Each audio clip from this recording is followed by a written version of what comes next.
उत्तर प्रदेश में उपचुनाव को लेकर सरगर्मियां तेज हो गई हैं और अगर हम सीसामऊ सीट की बात करें तो यहाँ पर एक बड़ा मुद्दा खड़ा हो गया है। यहाँ के विधायक हसन रूमी ने एक बार बताया था हमारे चैनल पे कि सीसामऊ के कुछ बीएलओज ऐसे हैं जिनको जो धर्म विशेष के हैं और उनको हटाया जा रहा है, ऐसा उनका आरोप था।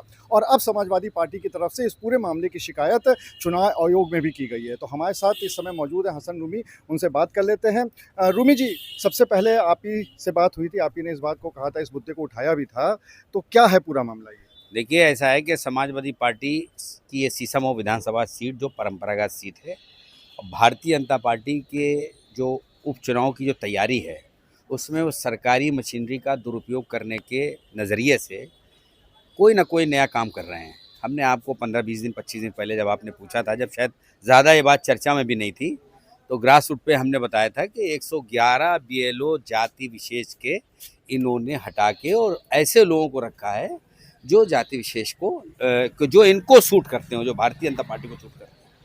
तो हमने तब भी कहा था कि हमारी पार्टी इसको चुनाव आयोग के सामने रखेगी और आदरणीय राष्ट्रीय अध्यक्ष जी ने इसको प्रदेश अध्यक्ष जी के माध्यम से इसको चुनाव आयोग में भिजवाया।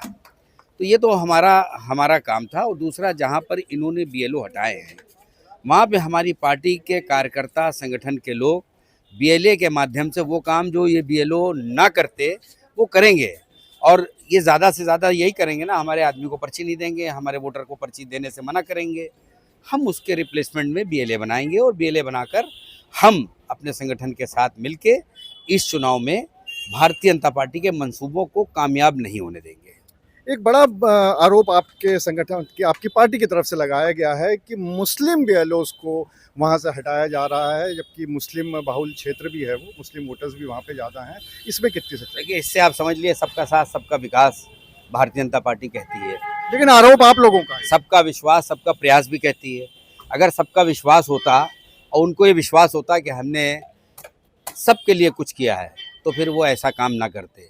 इसलिए हमारा ये आरोप है कि ना किसी का साथ, ना किसी का विश्वास, ना किसी का प्रयास, सिर्फ स्वयं का विश्वास, स्वयं का प्रयास, स्वयं के साथ के आधार पर भारतीय जनता पार्टी अभी तक 7 सालों से लगातार प्रदेश के अंदर जन विरोधी काम में सक्रिय है। और आने वाले 2027 में 2024 की जो हम लोगों ने परफॉर्मेंस दिया है, इसको प्लस करके भारतीय जनता पार्टी को उखाड़ फेंकने का काम करेंगे और जनता की सरकार बनेगी, जिसका नेतृत्व आदरणीय अखिलेश यादव जी करेंगे। आप लोग क्या इस पूरे मामले पर जो स्थानीय प्रशासन है या आरओ हैं, क्या उन तक भी ये बात लेके जाएंगे, उनसे भी बात करेंगे? देखिए, जब हमारी पार्टी के नेतृत्व ने प्रदेश में चुनाव आयोग को इस बात के लिए कंप्लेंट कर दी है, अगर पार्टी का निर्देश होगा तो निश्चित रूप में हम लोग निचले स्तर पर भी ये काम करेंगे।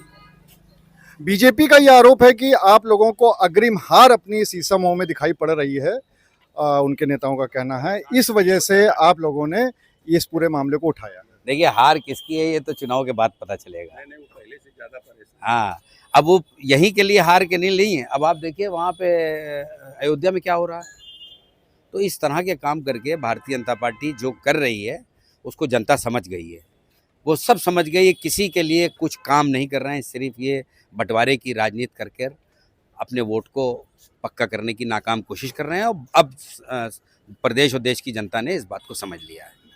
तो आप थे हसन रूमी, जिनका ये साफ तौर पे कहना था कि ये बीएलओ जो बदले जा रहे हैं, ये कहीं ना कहीं सरकार को फ़ायदा पहुंचाने की बात है। और दूसरी तरफ उनका ये भी कहना था कि अगर उनका पार्टी कहेगी तो यहाँ का जो स्थानीय प्रशासन है वहाँ तक भी शिकायत ले जाएंगे। और उसके साथ ही साथ उन्होंने बीजेपी पर भी आरोप लगाया है।